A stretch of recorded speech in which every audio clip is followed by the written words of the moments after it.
Баршаңызға қайырлы күн. Бүгін сіздерге брокколи қосылған өте дәмді әрі пайдалы салаттың жасау жолын ұсынатын боламын. Арнаға тіркеліп қоюды ұмытпаңыздар. Бізге қажетті заттар: брокколи, 2 қияр, 2 қызанақ, 1 жартылай ащы бұрыс, яғни полугоркий перец, және де зәйтүн майы, 2 тісші сарымсақ.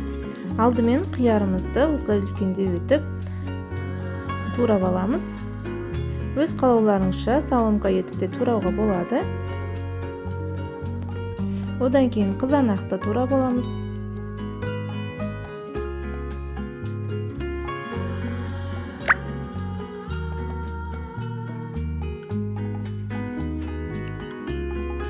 Осылай барлығын бір ыдысқа сала тұрамыз. Және де брокколиді пісіру үшін суымызды қайнатамыз. Суымыз қайнай бастаған кезде жарты шай қасық тұз салып, осылай брокколилерімізді салып 3-5 минут көлемінде қайнатып пісіріп аламыз. Брокколидің құрамында минералдары көп және де С витаминінің нағыз көзі болып табылады. Сондықтан көбірек тұтынған жақсы. Және де жартылай ащы бұрышымызды осылай көбейтіп турап аламыз. Бұл жерде менде қатты ащы болған жоқ бұрыштың дәмі, сондықтан кәдімгі тәтті бұрыш қосуға да болады. Және де 2 тісші сарымсағымызды ұсақтап немесе езіп қосамыз. Майдалап турап алып қосатын боламыз.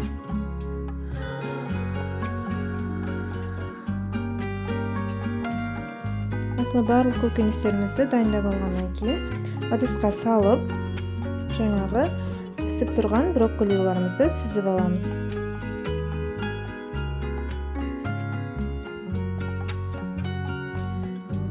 Кішкене суытып пайдалануға болады, немесе осындай ыстықта күйінде де пайдалануға болады.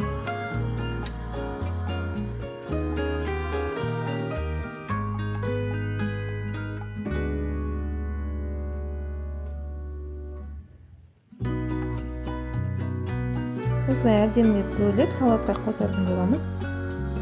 Және де қалағаныңызша тұз қосамыз. Және де зәйтүн майын қосамыз. Егер де зәйтүн майы болмаса, кәдімгі сұйық май қосуға болады. Оны қыздырып қосамыз. Және де жарты шай қасық паприка қостым. Өте дәмді болып шығады бұл салат, және де өте пайдалы. Міндетті түрде дайындап көріңіздер осы рецепт бойынша.